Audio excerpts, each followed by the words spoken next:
People are strange. Something strange. Is that strange? That is strange. That is strange.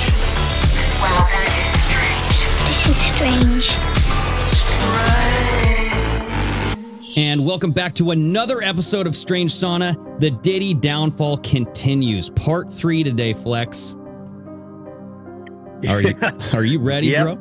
Oh, yes, I'm ready.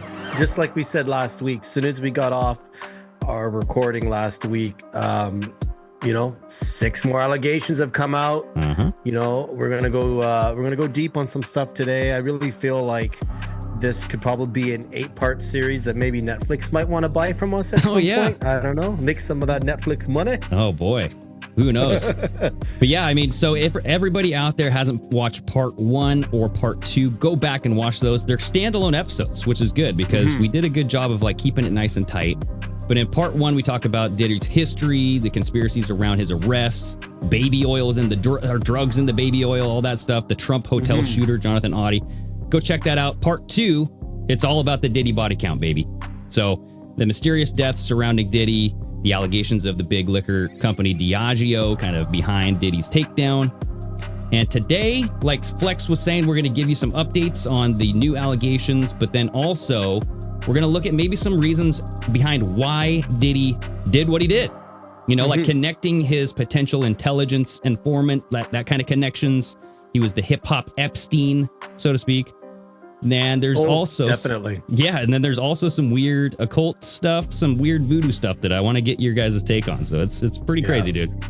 But let's dive into these new allegations. What's going on? Well, apparently a few days ago, 6 more lawsuits have come out. First one of the lawsuits is from a minor, 16-year-old. Oh, geez.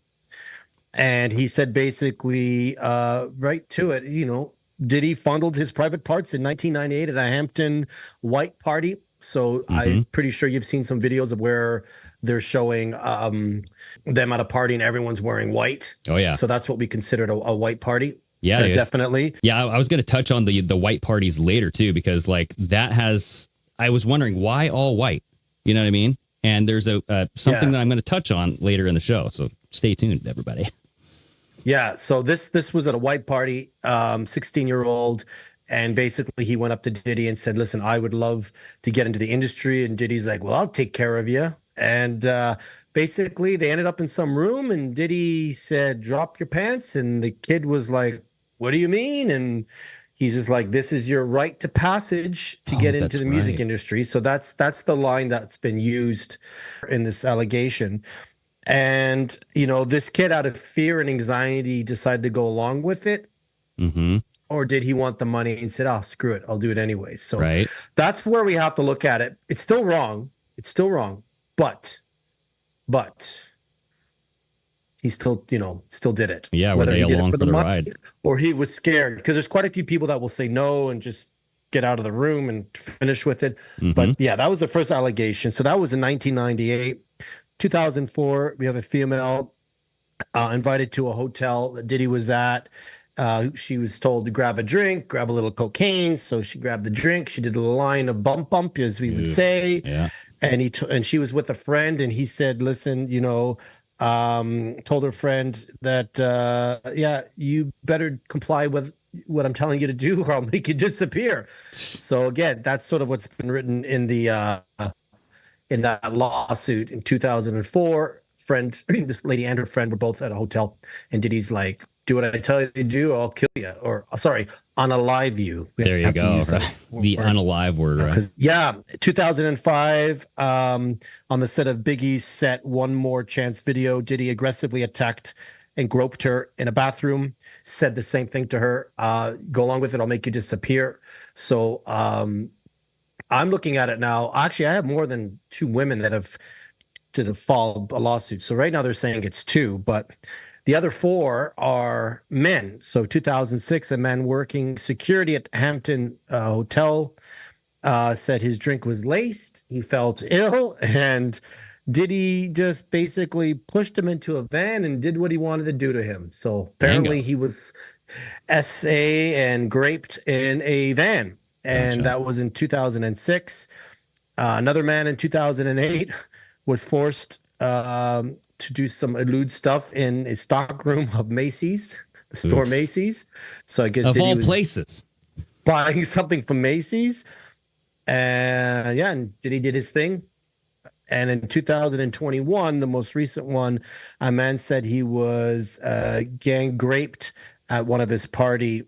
And those are the newest allegations. And there was one other one that I saw, and I don't know if I have a date on this one, but it says that this lady was drugged and aggressively raped up until July of this year. So that's only 4 months after the raid. Right. So this one here seems to be the most recent one. I thought the 2021 one was. And basically, you know, recorded her, made threatening jokes to her, and got her pregnant.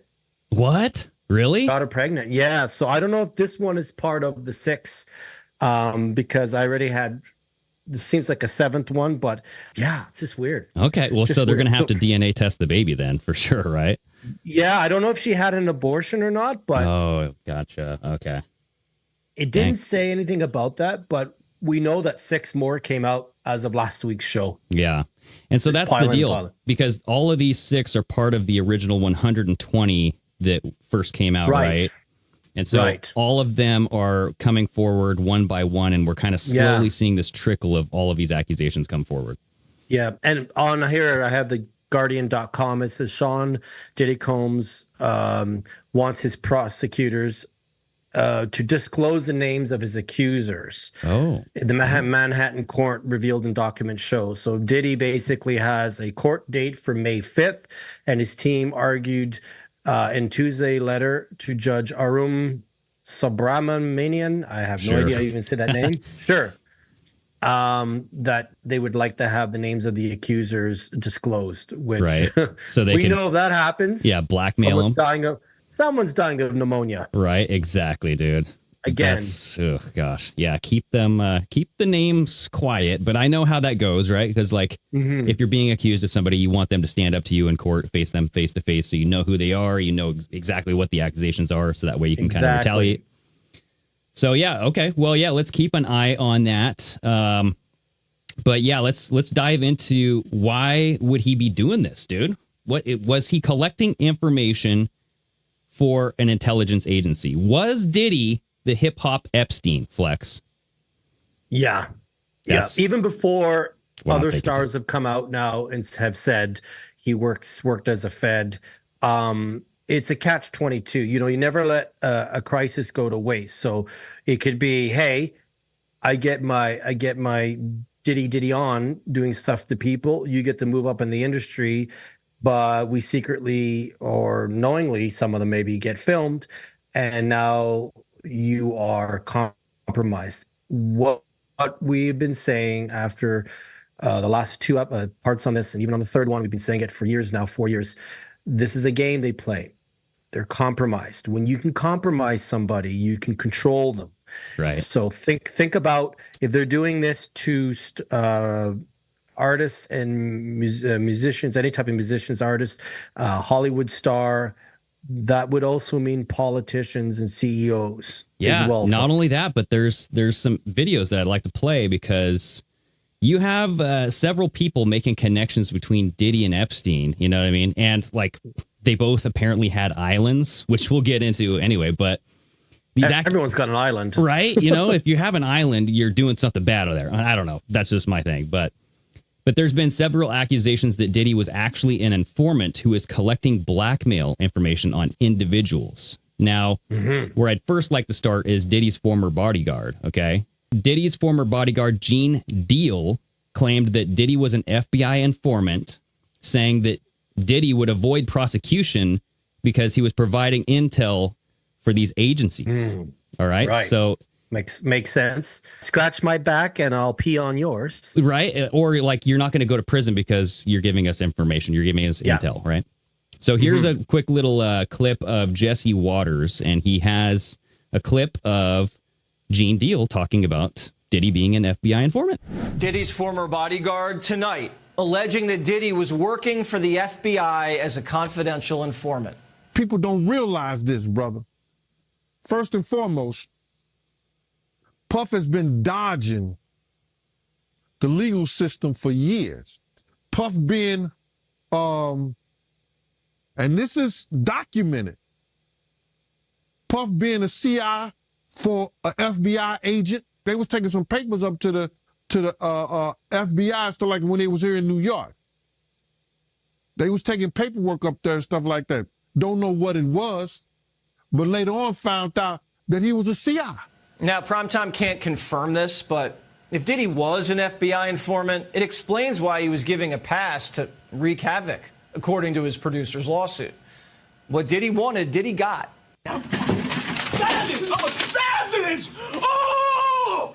I'm a savage! Whatever I want, I'm going to get! Whatever I want, I have to get! All while he was cozying up to Hollywood figures like Harvey Weinstein and becoming a major voice in the Democratic Party with his vote or die campaigns for Kerry, Barack, Hillary, Biden, getting souls to the polls. For 2 decades, Diddy thought he was untouchable. But now he's had his house raided, tapes confiscated, and the feds are zeroing in on his flight record. Not only that, but there was a later clip of that same episode of Jesse Waters where you had Suge Knight coming out saying, "Hey, Diddy, you're not safe, bro, because people know what happened in those back rooms. And if eyes are on you, these people with a lot of money, a lot of power are going to come after your ass because they don't want their names getting out there." I tell you what, Puffy, your life is in danger because you know the secrets. Who's involved in that little secret room you guys participating in? So, you know they're going to get you if they can. Totally. And I'm looking at this when they're saying he's had this power for a while and never thought he'd get caught. There's people way above him that have been doing this for decades. Right. Decades. Like as long as there's been media, TV, and radio, and they've been able to program or influence people. So he's just the tip of the iceberg. I'm actually more interested as time goes on to see who above him gets taken as well, if that happens. Well, so check this out. So this is the next one that I have. This is the next video of the same former bodyguard, Gene Deal, who admits that Diddy had, quote, politicians, princes, and some preachers in attendance to the parties. And he has them on tape. I don't think it's only celebrities going to be shook. He had politicians in there. He had princes in there. He also had a couple of preachers in there. You personally, you think they got tapes? Well, my personal opinion that if Lil Rod could be trusted and his statements are true, they got him. They got tapes and stuff. Now, if Diddy had tapes, the feds have them. That's a lot of blackmail. He was pretty much going off of what Lil Rod was saying, right? Because he mentioned Lil Rod. He's like, if everything that Lil Rod is accusing, in his lawsuit is true, then yeah, they've got tapes on everybody, bro. I'm just wondering how these folks are doing the rounds on TV and they haven't been taken out, like he himself, right? Jaguar Wright, where I'm kind of like, how are you still breathing? Because exactly, dude. If Diageo is going to take, Diddy down, apparently, like this is all allegations, right? Then why would they allow all this information to come out with, but maybe they don't care. They're like, you know what? Screw it. Like, let's give the public what they want. They're salivating for somebody to get arrested right now. So maybe they're just going to we'll sacrifice Diddy, a couple people, but there's so many people who the tentacles are deep and wide where they will never be reached. And exactly, it's the dangle that carrot for us that have been waiting for 4.5, almost 5 years to get that first arrest, a big arrest, right, dude, or for it to break open. Well, yeah. So going back to what he was talking about Rodney Jones, the Lil Rod lawsuit. And who is Lil Rod again? So Rodney Jones Jr., he's a musician and a producer known as Lil Rod. And in 2022, he was hired by Diddy to work on what would become his 2023 album, The Love Album, Off the Grid. All right. Now, he sued Diddy, and there's a bunch of names in this lawsuit, dude. I mean, even like Cuba Gooding Jr. is tied up in this. I heard about that, yeah. But on page 33 of the Lil Rod lawsuit, Lil Rod states that he discovered hidden cameras, quote, in every room of Diddy's homes. All right. Just like Epstein. Every single room. That's what he's claiming. So he also believed that Diddy was using these cameras to capture recordings of celebrities, athletes, politicians, etc. He claims that, quote, Mr. Combs has compromising footage of every person that has attended his freak-off parties and his house parties, unquote. Everybody, dude. Blackmail. Yeah. For everybody. It's so... It's a genius thing. Whoever thought of this blackmailing years ago, whether it was the Mossad or the CIA, they're genius. It's because they have everybody. Yeah. Well, and then sprinkled throughout this lawsuit document, you can find several photos that were taken from either security cameras or cell phones, right? So this kind of proves, that photos were being taken during these parties. It actually proves some of the accusations of Cassie Ventura saying that he would use his cell phone, even that Jonathan Audie guy saying like he would use his phone to record and like demand sexual acts. You know what I mean? Later in the report, Lil Rod claims that one of the defendants, Christina Coram, was the Ghislaine Maxwell to Sean Combs being the Jeffrey Epstein. Right. And he also said on page 67, section 322, right? So skull and bones here, but... Always. Right. He was saying that defendants Justin Duar Combs, so Diddy's son, Christina Karam, who we just mentioned, and her direct reports were, quote, all engaged in the same activities as Mr. Epstein and Miss Maxwell and may have done worse. So this was a quote saying they probably did worse things than Ghislaine Maxwell and Jeffrey Epstein did. And I've been terrified about what will eventually come out, what's gone on with Jeffrey and Ghislaine on that island. So if this is worse, which it seems to be, but this could be just a prelude or just a soft opening for people to wake up to this. You know, I'm always still thinking of the libtards, those that are still asleep and still haven't seen which is quite funny. Because a lot of my friends now are watching this show and they're like, oh, we just, we miss seeing you. We want to see you on the show. And they're like, man, everything you said 4 years ago. And I said, listen, I'm not a psychic. I just did my research and, use discernment. Again, we got to get those T-shirts printed for you folks. That's it. Yeah. And just, like paying attention, being aware. Paying attention and connecting the dots. I think a lot of it is connecting the dots. And when I see something, guys, that I think could be bullshit, I don't jump on it right away. I make mental note, I save it, and then I wait to see if I can find it somewhere else. Yeah, corroborate which is it, tough because all corroborate and all the media is corrupt, as we know. But you just, for me, it's follow the money, connect the dots. Exactly, dude. And then pay attention to like trends. Like Diddy being a Fed. Kanye West even called out Diddy for being a Fed in his 2022 appearance on Drink Champs. Yeah. Ye calls Diddy, quote, a Fed, among other things, in this heated video clip. Ye calls Diddy, quote, fake hard, and states, quote, you can't shoot nobody anyway, and the reason you gotta talk is because you did a deal, you effing Fed.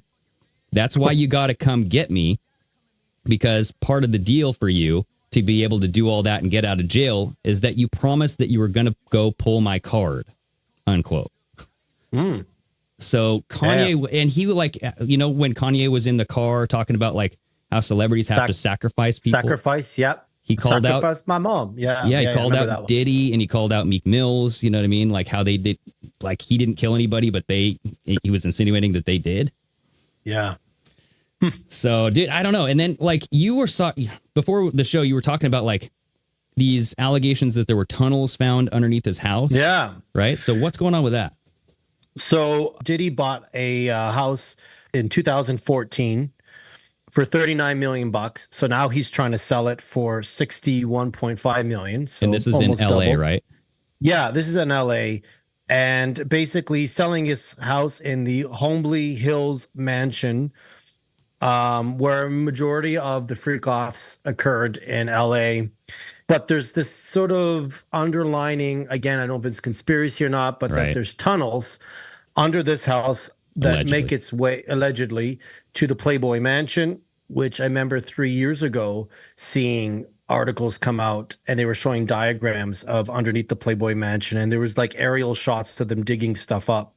So they're saying that this house here had tunnels to the Playboy Mansion. Maybe other celebrities, one of them they think might be MJ, but I think they should just leave MJ alone. They've done enough to that dude. So Michael Jackson, right? Yeah. Okay. And it was built by this developer, Neil Niami. And basically, he's known as the guy who built the biggest and largest mansion in Bel Air called The One.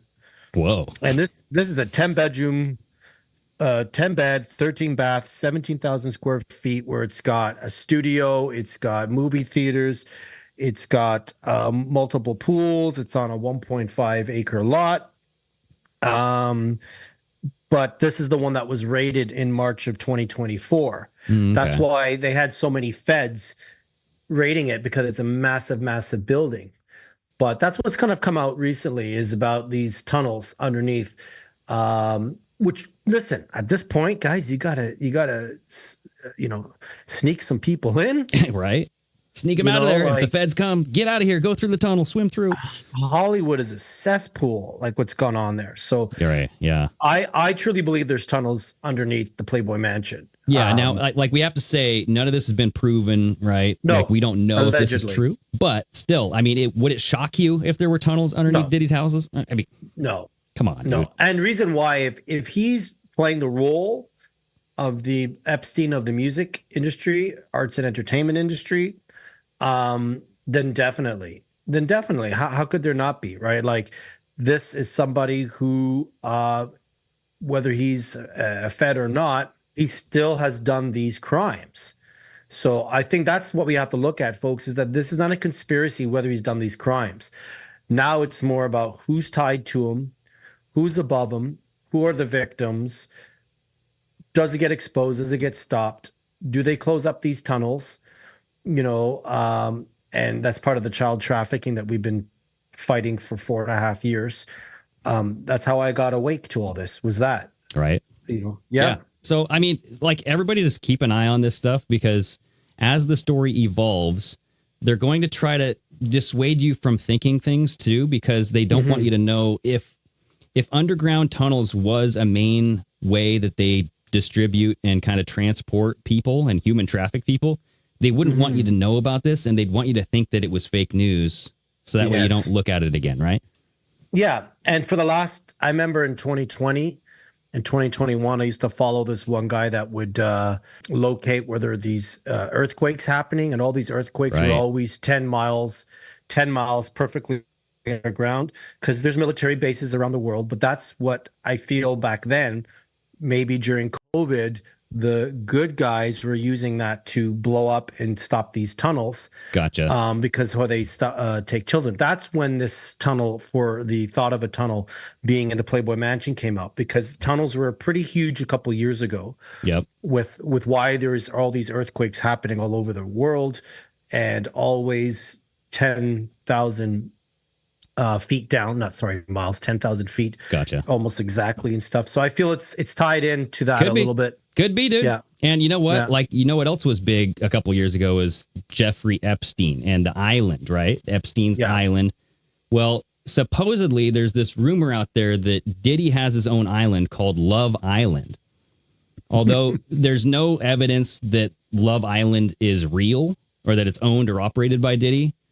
He made this claim in a 2022 episode of Carisha Please, where he discussed that he had an island called Love Island that is only accessible by boat. So he came out and said this. He did. So check out this clip, dude. Yeah, I have an island.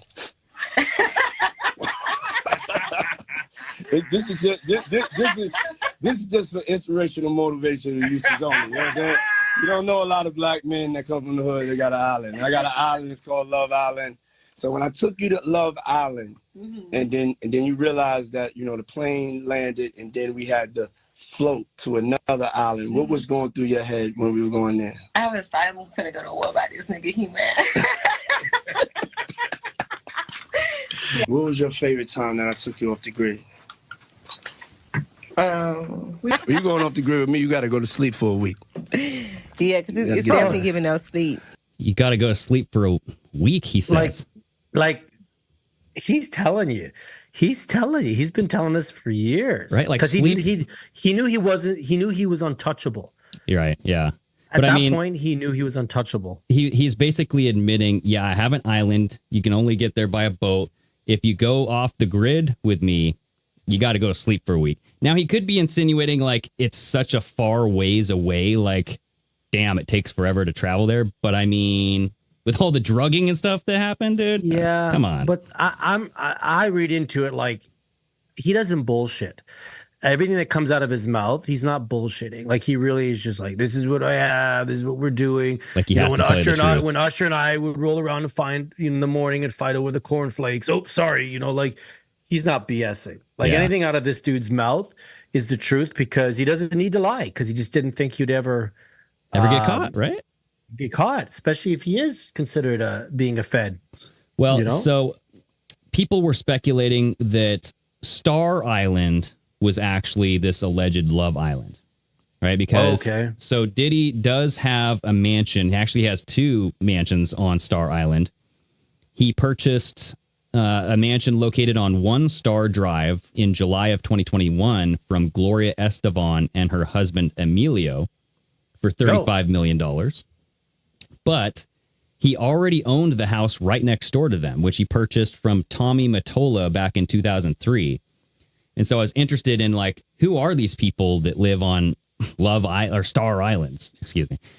But like this Tommy Mottola guy who he originally bought the house from was the CEO of Sony Music Entertainment. And this was back between 1988 and 2003. And Tony Mottola signed numerous artists, including Mariah Carey, who he ended up marrying from 1993 to 1998. And Mariah Carey just herself has a bunch of issues. Like her sister came out claiming that they were part of this satanic cult, like their mom took her. I saw that. Right? And her mom and sister both died on the same day. Exactly, dude. And there's a very famous video of Michael Jackson saying the most evil person in the world is Tommy from Sony. Sony, Tommy Mottola. Tommy Mottola is the president of the record division. He is a mean, he's a racist, and he's very, very, very devilish. And I think that's what started the ball rolling when Michael was like, they wanted to play around with me. And if I find it, Greg, I'll send it to you. But Michael's on stage and he's literally just calling that guy out, being like, and I own Sony because I actually played their game and beat them at it. So, so that's funny you mentioned that because he worked with Michael Jackson for the time he began recording the Dangerous album for Michael Jackson. But he also had numerous artists that he signed: Celine Dion, Destiny's Child, Gloria Estefan, Ricky Martin, Jennifer Lopez, Shakira. I mean, some of these names, they're like tied with these, occult, Diddy party stuff too. Yep. But after just a little bit on Tommy, though, after leaving Sony Music, Mottola created a new entertainment company where he was instrumental in relaunching various careers such as Mark Anthony and Lindsay Lohan. And guess who? Cassie Ventura. Oh. So this is where Diddy met Cassie Ventura. He met her in 2005. So Cassie Ventura got this temporary job with PlayStation, of all places. Oh. And then she met this producer, Ryan Leslie, and she went to the studio with him and then making connections. And then she ended up getting a management deal with Tommy Mottola. And that led to an invitation with Diddy. And Diddy was like, hey, join Bad Boy Records. And she did, dude.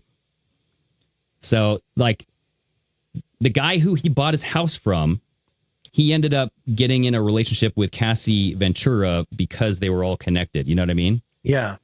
Yeah, it's very interesting. Like the mansion, the big apartment that Epstein had in New York City, he was gifted that for $1 from the guy that owned Victoria's Secret. Oh yeah. You know, and I'm sitting there saying, well, how does someone give you that mansion for $1? Either it's like, hey, you're in the group now, here you go, or hey, Epstein's like, I've got something on you. You're giving me your place for $1. So I feel like any of this real estate that's going on, it's the same thing. It's either they get it super cheap, or they just, you know, he might say he paid 30 million, but he might have just. I wouldn't be surprised if we start to find out how they extort people for their real estate as well. Because they're like, hey, I like that house. It's got a better view. Give me your house. Well, no, I got video on you. Maybe they're all in on it too. You never know. Maybe it's like a transaction. Yeah. You know what I mean? Like buying art. I think it's a transaction. You know, like buying art, making a book, how that's just a transaction for, hey, here's your payment. Yeah. For allowing me to do this on your property or that kind of thing. You know what I mean? Yeah, and artwork and books is just a front for money laundering. Exactly. I read that a while ago. Same with the lottery. It's just and NASA, all that. It's all money laundering. Right. God, there's so many episodes right there we just talked about. And you know, just as a side note, just throwing this out there, Mottola converted to Judaism to marry his first wife. Just throwing that out there. You know, so I'm just saying. But I feel like he was a handler to a lot of people. Like I think he was a handler to Mariah. Yeah, he's a handler to Mariah Carey for sure. Again, there's a huge age difference. I just feel they all have handlers. They all have handlers. There's always someone who's in control. You know, it's usually someone very indiscreet sometimes, which tends to be the husband or the wife who's not in the picture a lot. Mm-hmm. Like I think Haley is Justin Bieber's handler, you know, gotcha. So stuff like that. I get you. Well, keep them in track. Yeah, and like, you know, him being involved in all of this would not surprise me one bit, dude. And so it's like, you know, you're using this island, the Star Island, which we showed in part 1, which is right next to this other island with a bunch of shipping containers. So it's like right next to the port, dude. Yeah. And, you know, like the shipping container conspiracy where that's how they human traffic everybody. You know, you've seen this in numerous films in like Dexter. That's how they were transporting human trafficking victims. Yeah. So and I actually heard that the strike that happened with the the shoreman guys, part of the reason why that happened is because they got wind that they were trying to crack down on people being the shipping containers. And, you know, again, if they're going to use something, let's say, you know, there's a strike going on. Maybe the good people or the bad people are like, oh, if there's a strike going on, we got to figure this out because we've got people in shipping containers. Gotcha. So that's probably why it only went for 2 days or a day and it got settled, right? Dang. Well, that's a big conspiracy. Who knows if that's true? But like, dang, that would make sense, right? Yeah. But so what I wanted to get into next is this occult law of reversal and Diddy using the word love. So like inversionism, where dark is light, light is dark, that type of thing, you know, where they always have to invert stuff. Well, that's part of it, the Baphomet, right? They have to do that. That's part of their allegiance to Satan. Right. Well, I mean, you could look at it from that angle, or it's just like, who the hell knows, dude? Like, but I did notice some things, and I did want to talk about like the things that I noticed that I can really kind of touch on here. Diddy has been attaching himself to the word love. We touched on, you know, like the Love Island stuff going off the grid. In 2023, Diddy released the album, The Love Album, Off the Grid. And then in 2021, Diddy announced that he was changing his stage name to Love. Remember that. Yeah, he was citing a desire to focus on spreading love and positivity through music and life. He even like changed his social media profiles to Love. I think he's still called Diddy, but he's using this love as a nom de plume almost, you know? So in occult traditions, this concept of inversion refers to the deliberate subversion or reversal of symbolic meanings often used to convey a sense of opposition or negating what it actually means. So like he could be using this word love to reverse or distort the traditional sense of the word. You know what I mean? Yep. And I don't know. I just like, because you look at like what this could mean. It could be an initiation. So some sort of anti-meaning where you're using these symbols as like a rite of passage. We were just talking about like, the rite of passage is being used a lot, right? For like initiating into these gay relationships, for the blackmail. Like, if you want this record, you got to serve this rite of passage. You know what I mean? Mm-hmm. And I mean, if you look at like pentagrams, you know, like the horned hands, all of these like reverse whatever symbolism things that they have up there.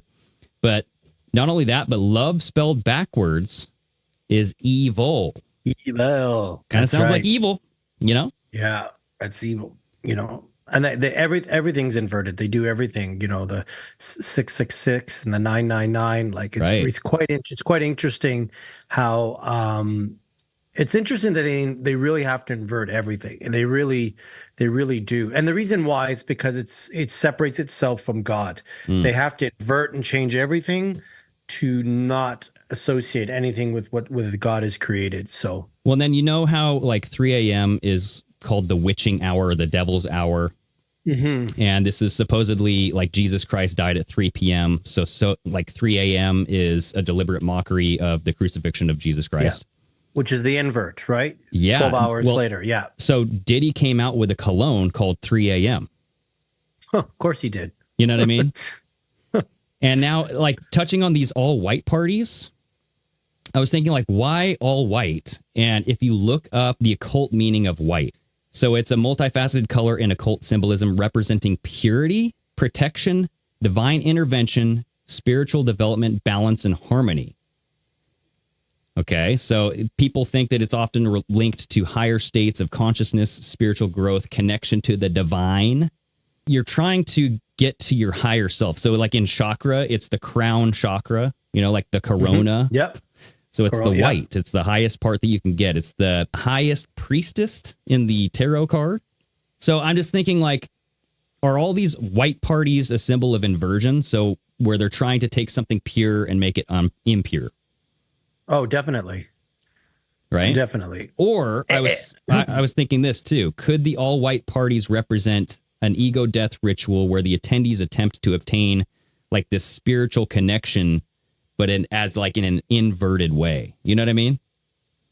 It could be a mixture of both. You know, like I said, they won't let anything go to waste. So, yeah, I always wondered why, you know, wearing all white. But you also see it a lot, like the white horse that we saw at the Olympics, at Super Bowls. They always have very specific colors, and sometimes it's white as well. And they're doing sometimes satanic little dance or ritual going on. So they do love their white. They do love their white. Right. But do you remember when Kanye, Bieber, and Marilyn Manson were all dressing in white, and they were doing like these circle kind of religious kind of, you know, godly things, you know, like praying, singing, gospel. Well, now if you look at Kanye, he's dressing in all black. Every time he's always in all black. And he's coming out with this porn channel or porn website. Have you heard about that? Yeah, dude. Kanye is launching his own porn website. So, I mean, he went from this holy, like, I'm like finding God again with Justin Bieber and Marilyn Manson of all people, to then dressing in all black, like covering his face in all black, just everything turning impure, it seems like, right? Well, and again, you know, we had an episode probably 4 or 5 episodes back about body doubles and clones. So which Kanye is this? Is the Kanye that wanted to speak the truth, the one that wore all white, the one that spoke too much too soon? And this one here isn't? Or at this point, it's very confusing. Like I had no idea he was coming up with Pornhub. Yeah, dude. It's Yehub or something like that. Like he's coming up with his own. Oh my God. Yeah. So really? Yep. That's strange. Let me see if I can find it. It's not strange, but it is strange considering that he's somebody that was a Trump supporter and he wanted to run for president. Like, it's just like whoever's playing him now is just, it's inverted. They've inverted him. He's just a completely different dude. So I don't know. We'll have to like look into that because that's like some crazy stuff. Yeah, I'm gonna have to use my VPN because I don't want to be tracked. Exactly right. Yeah, looking up that stuff. Some CIA operation. So yeah, I mean, just so that kind of introduces this idea of, is Diddy doing these occult kind of practice, the law of inversal or the law of reversal, I should say, kind of like this thelema Aleister Crowley type of, I don't know, dude. But I do know that there has been some talks of Diddy and Voodoo. And this kind of goes down the path of J-Lo, okay? So I wanted to kind of first bring in J-Lo. So, like, how did J-Lo and Diddy get together? Like, when did they start doing their due? Yeah, because she has been brought up very, very often, quite often. Oh, yeah. In all this Diddy stuff. And I know they dated at some point, but, there was some kind of shooting that went on as well. Yeah, so that's what I wanted to talk about. Yeah. So J-Lo and Diddy had an on and off again relationship between 1999 and 2001. And this was between the end of J-Lo's first husband, Ojani Noa. And then, I didn't even know him. Okay. Yeah, so put a pin in that name, Ojani Noa, because we'll come back to him when it comes to these voodoo allegations, right? But so this is kind of the famous story of Diddy and J-Lo, where on December 27th, 1999, his bodyguard, Diddy, J-Lo, and rapper Shine, they were all arrested following this shooting that happened in Times Square that wounded 3 bystanders. So apparently the story is that Combs bumped into this guy named Matthew Scar Allen, and his drink was knocked out of Allen's hand. It's basically like fighting happened, shots were fired inside this crowded nightclub. And Diddy, J-Lo, Shine, and Diddy's bodyguard, Anthony Wolf Jones, fled the scene in this Lincoln Navigator, but they were caught by the cops. And like apparently they had this high-speed chase. They ran through 11 red lights. And when the car was pulled over, they found a stolen loaded gun inside the car. But both Diddy and Jennifer Lopez were arrested, but the prosecutors ultimately dropped charges against Lopez and charged Combs and his bodyguard, Jones, with 2 counts of criminal possession of an unregistered gun and attempted bribery because he, I guess Diddy was trying to like pay the driver of the car $1 million to say that the weapon was his. But after a week, and probably made, and didn't pay the guy like he did with Tupac. Right. Here's the $1 million, but I'm not giving you the money right now. Yeah. So the driver was like the Keefe D driver, right? So exactly. But so what after a scumbag, Jesus Murphy. Well, and that's the thing, dude. It's like so like Combs got off. Combs and his bodyguard were both acquitted. But the case had what some people, I guess, are calling the fall guy, because this is where they're saying that Diddy set up Shine. Because he was a 21-year-old rapper, Jamal Shine Barrow. He was with Combs. He was like the Combs protege. He was at the nightclub. He came out and was convicted of 2 counts of assault, reckless endangerment, the gun possession, everything, right? And he served like 9 or 10 years in prison. But no one was ever charged or found guilty for the shooting itself. So that's the thing, is like, no one said that Shine did it. In fact, you actually have other people coming out saying that it was frickin' Diddy, or it was Diddy's bodyguard. So one of the 3 victims who got shot in the club shooting, Natalia Rubin, insisted that it was Combs that shot her in the face. And she has a quote here. She was talking to News Nation. She says, quote, "I literally watched them pull out the guns. I had a clear point of view. I mean, for God's sakes, I got shot in my nose," unquote. And she's, basically saying that, Diddy did it. Jones, so the bodyguard, in a lawsuit, claims that Diddy openly bragged about committing the shooting and bribing witnesses and jurors to secure his acquittal. And the reason why he can do that, folks, is because if he is a Fed, he's been protected. So he probably can get away with anything. He can brag about it because he's protected. He just knew nothing would happen. Right. Yeah. But he was also saying that J-Lo was the one who was used to smuggle the gun into the nightclub, because they didn't frisk women as much as they did dudes back then, because like she was wearing like skimpy clothes and stuff. 50 Cent now has accused J-Lo of having these freak-offs with minors at Diddy's parties. And 50 Cent claims that he handed some of these tapes, or that the feds basically got some of these tapes of the encounter of J-Lo and minors. Yep. Apparently, Justin was kind of forced to have sex with her, whether it's not that's been going around as well, and stuff like that. So yeah, she's it's very interesting because she's always kind of been. I never trusted her. Every time she got divorced, her ex-husbands looked miserable being with her, and I'm like, she's like a Kardashian, dude. Yeah, it's just like this curse or this witch or something. Yes, it's very, very interesting with the body language and the vibration that I get from her with, Ben and I can't remember the other guy that looks like a rat. The music. Oh yeah, Santana or something.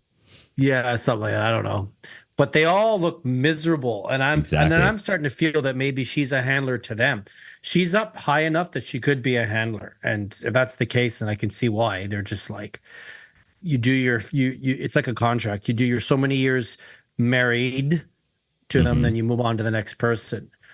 And if you don't do what you do, then you don't move on with your career. Right. And then, so like, if you look at Ben Affleck, some are saying that the revelation of these tapes being, confiscated or seized by the feds during Diddy's home being raided is why Ben Affleck and J-Lo split up. Yeah. And like, if you just look at him, he just looks drained, dude. Like, that's the only way to see it. Like, drained. He just looks miserable. And I would agree with that. And you also have, Mila and Kutcher, there's something going on. I heard that she's separated from them, but I also heard now they might have bought a place in Europe to get away from stuff. Jay-Z and Beyonce haven't come out and said much other than having their lawyers. I don't know if at first they said it was a cease and desist to Pierce Morgan, but eventually I think it was more of a threat. Don't do it. So I don't know what's going on with that too as well, but it's just like, there's just this connection with and it's Jay-Z, Beyonce, J-Lo. These seems to be the same names that keep popping up. Yeah, dude. And all these viral videos. Well, and then like one of the reasons why J-Lo's boyfriends, ex-husbands, you name it, might be drained is she might be casting voodoo spells on them. All right. Yeah. Because here's where I wanted to get into like this voodoo and Diddy's back tattoo and all this stuff. J-Lo's ex-husband claims that J-Lo sacrificed chickens for Santaria rituals. So now, do you remember Ojani Noa? We were just talking about him. Yep. So Ojani Noa married Lopez in February of 1997, but Noa claims that J-Lo cheated on him with Puff Daddy. So when they were desperate to save their marriage, he visited an LA home of a Santaria guru with J-Lo. This is what he was saying. On the show Frank Cairo Sin Libreto, this is like some Spanish show, right? Noah said, quote, "At the end of the 90s, my black magic godmother, who is now Jennifer's spiritual leader, was protecting me, taking care of me, helping me and guiding me like a son," unquote.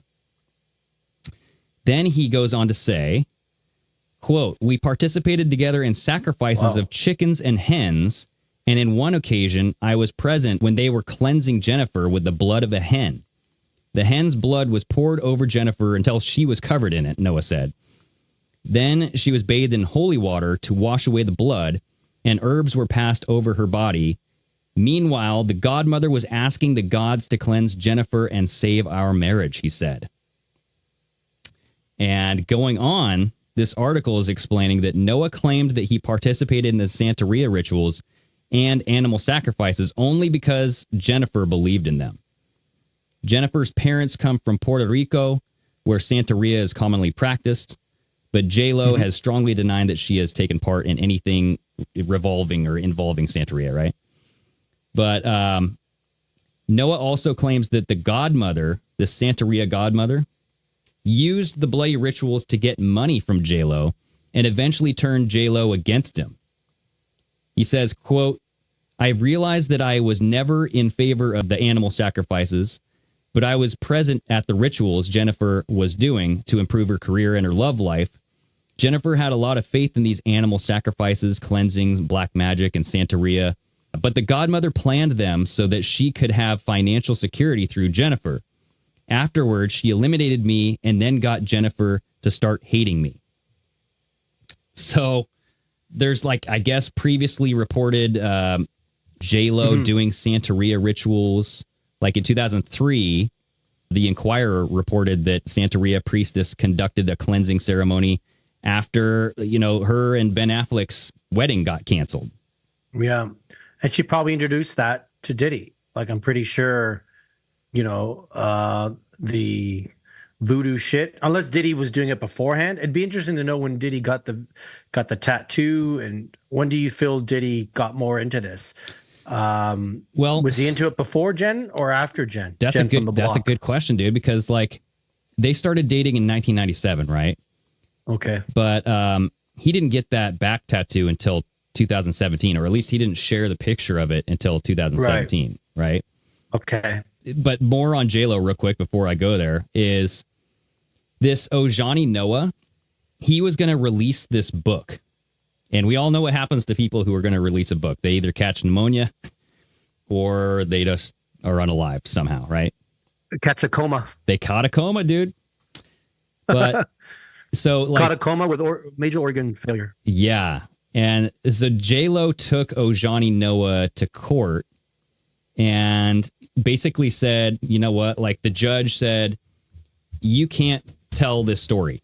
Basically saying like any private affairs between like you guys, you can't talk about it. You can't disclose anything for monetary gain. Any private or intimate details that you guys had with your relationship, you cannot talk about it. And so it's just like kind of weird that, all of these allegations could be true, but we can't know about it because his lips are sealed by this binding lawsuit. And so like this was, which always seems to be the case. It's always the case. Right. And so I don't know. I mean, because like, then why do we know this stuff? Like, how did this information get out? Because I guess he was going around what the judge was saying. He was kind of leaking these stories to tabloids. And during this June 5th deposition, so he was deposed for this lawsuit, Noah testified that Lopez, quote, was doing voodoo when we weren't married. She was doing bad things to a lot of people when we were friends. And I knew all this time because we did personally, me and her, to this particular lady. Noah added that Lopez did voodoo and, quote, all this religious bullshit, unquote, to former lovers, including Sean Puffy Combs. She's been accused of doing voodoo on her ex-boyfriends, dude. Ben Affleck, Sean Diddy Combs, this Ojani guy. It would make sense because they all look drained and miserable. Like they've had the life sucked out of them. And I've just been like, man, like how bad is this relationship that she's been in with all these people for them to all look the same? So that would explain a lot. That would explain a lot. Right. They're become zombies almost. They're almost like zombies. They're just drained. Well, and then like I wanted to get into this with you because this is something that I was kind of researching here. Is Diddy's back tattoo. And there's a bunch of like speculation out there that Diddy himself, he's like cursed because he got this tattoo on his back, and it's like a full freaking tattoo of the Haitian voodoo spirit Ezili Dantor. And in 2017, he shared this picture of this back tattoo on Instagram saying like, she's got my back, like I got hers or something like that, right? But Ezili Dantor is also known as the Black Madonna. Oh. And this is like this prominent leader in the Haitian voodoo associated with the divinity of love, womanhood, protection, and motherhood. So there's that love again coming in. Yeah. But the Black Madonna is like a super controversial topic, dude. There's only a limited amount of these little statues, but it's supposedly the Catholic Church has rebranded it as like Mother Mary and baby Jesus, but they're black. Oh. Their skin is black. And there's paintings of this. They're very, very old. But people have speculated that this was some sort of cult that worshipped, ISIS or, the Ezili Dantor or whoever. And it wasn't really Mother Mary and baby Jesus. It was just this like speculation that the Catholic Church converted it into that, right? because they wanted to take over the whole religious sect and said, oh, yeah, that's just Mother Mary and baby Jesus. Don't pay attention to that. Yeah, of course. So it's a controversial thing because no one really knows. But even Donald Trump had plans and I think eventually went to the Black Madonna in Chestakoa. I don't know how to pronounce this, but it's like there's a famous Black Madonna painting or figure, and Donald Trump went and visited it, you know? So it's like, yeah, what's he doing during here? his presidency or recently? Yeah, huh? so in early September, he was planning on going. He canceled the trip, but then I think he eventually went and saw the Black Madonna. Nonetheless, going back to this Ezili Dantor, so the Black Madonna, also known as Ezili Dantor, is a fierce protector of women and will do anything in her power to protect them. Anyone who crosses Ezili by violating her marginalized communities would be subjected to her rage and ability to, quote, turn the world upside down for the people that she loves. Now, check this out, Flex. When she is angered, she shows her wrath through natural disasters and afflicting extremely painful illnesses on her enemies. Ezili has also made some of them cough up blood in moments of rage. So is Ezili Dantor now angry and causing all of these hurricanes? Okay, now I'm just like throwing this out there. I'm like, wait a second. As soon as Diddy starts getting arrested and slammed, we have a shitload of hurricanes coming in, dude. And that's, she's one pissed off bitch, that's for sure. You know what I mean? And that's like part of her thing. Interesting. So do you feel this tattoo has put a curse on him because maybe he did something down the road? Obviously he was showing allegiance by putting it on, but do you think that tattoo now has done something to him? Well, so people are saying that Diddy getting the tattoo of Ezili Dantor is now paying his crime for what he did against women, right? Right. But if you think about this, what if Ezili Dantor is actually protecting Diddy? Think about it the other way. And now she is enraged, causing all of these natural disasters because he's being locked up and being prosecuted because maybe he devoted his life to her. You know, maybe he did get into this voodoo stuff. Yeah. That's would why make very good sense. You know, he got his whole back is of this tattoo. So she's pissed because of what's happening to him. So she's taking her hey, listen, this is why we're on this is why we're on the show. We're not going to talk about, you know, the bee's knees here, folks. Yeah, exactly. We're getting down the nitty gritty. So if you pissed off this woman, this needy titty, then I mean, that's probably exactly what's happening. Feel the wrath. Well, and then check this out. So like, you know, remember when I just said Ezili also made her enemies cough up blood in moments of rage? Mm-hmm. So that makes me think of pneumonia, not necessarily coughing up blood, but something lung related. You know, you're coughing, you're dying, something. like you're being drowned. That's what pneumonia is. It's water in the lungs. Right. know? Okay. So I'm just saying, like, interesting. I don't know, pneumonia, coughing up blood. That's a little stretchy, but I mean, it's still something with the lungs, and then you have like all these natural disasters happening. Yeah. I don't know, man. Now you got me looking over my shoulder. You've spooked me a little bit here. Well, it was just like, I was like, what? She causes natural disasters? And I guess that's kind of like all gods can kind of do that, you know, like in the mythical realm. But if she's pissed off because of the fact that someone who basically worships her is being crucified by whoever, their own. Yeah.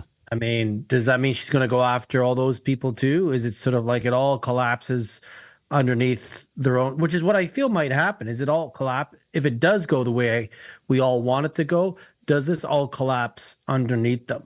You know, right. Maybe it takes another generation before Hollywood's rebuilt again. Yeah. I don't think Hollywood will be the same after this.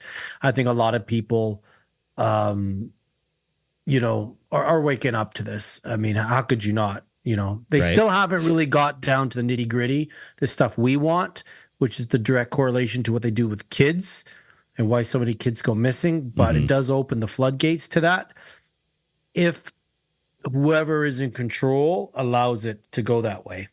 Well, like we talked about on the last episode, again, everybody go check it out. Diddy Body Count, Part 2. Mm-hmm. I think that the scope is going to be limited. Yeah. Because they still need the deep state around, because they need the enemy to exist to have somebody to fight, right? You can't have good without the evil. You have to have some evil to exist in order to keep fighting them. Yeah, it's very true. And we see that with all superhero movies. If you have you have to have the bad guy, the antagonist, protagonist or antagonist in the film. Well, and that's why the good guy never kills the bad guy. They just arrest them or detain them. You can't kill the bad because you need the bad always there to have this struggle, the fight, right? The struggle, yeah. You have to have that struggle or fight. So, I can, as much as I don't want to say it, we are living in a movie. Like all this is a movie. You need both sides to do their thing, really to distract us. Like I don't know how much of this is going to actually come true. We got a huge. Like your election's in 2 weeks. It's coming up very, very soon. Very, very soon. Like by the time I come back from Toronto, I'm back on the 29th. So yeah, geez. On the 5th, yeah. And, you know, we might do a little special episode for you guys on the 5th. Yeah. We might go live. You never know. I haven't told anybody yet. I said, well, Greg and I will talk about it, but I think that'd be a really cool thing to do. So we want to do cool things for our cool family members here. Exactly. Well, let's call it right now. Let's say, hey, everybody, plan for election night. Flex and I being on around 7 p.m. Pacific covering the election, because who knows? And we can talk about random stuff in the news. We can talk about Diddy. We can talk about whatever. Oh, yeah. Yeah, we can mute it a couple times. And listen, there's a lot to talk about. And if the internet does not go down, right? We'll see. That's what I'm calling. We'll I'm calling the internet going down, but hopefully it doesn't. I agree. Okay. I mean, I don't see this going smoothly. Dang, dude. Yeah, so your internet is going down. That's for sure. Something just happened right now. So unfortunately, but I pray for you guys. Yeah. All right. Well, hey, dude, this episode has been. See, I shouldn't have said anything. I know, right? So, like, right when we said that, your internet goes freaking down. What the heck? Like, you're frozen. No. So, I'm just saying, dude, this episode was really kind of around why did Diddy do what he did? I personally think, and I think you're in the same boat, he was a federal informant or some sort of agency informant, right? Collecting intel, providing blackmail on whoever, so that way we can get the people to do what we want them to do, which is paying money, doing whatever, right? Providing services. And that's how the world rolls, folks. Unfortunately, that's how the world rolls. Like this, the whole Illuminati cabal. That's how it is. If you've got stuff on people, you can control them. Then it's your playground. You can do whatever you want. Right. So that's it. And I mean, it's nothing new. I mean, the world's been operating this way for many, many years, right? So it's just like that's the way the world turns, unfortunately. But yeah, dude. So great episode. Everybody out there, make sure to go check out part 1, part 2, and subscribe, leave a rating on Apple, leave a rating wherever you can. Okay, helps this show out tremendously. So, Flex. Until next time, sir. Stay steamy.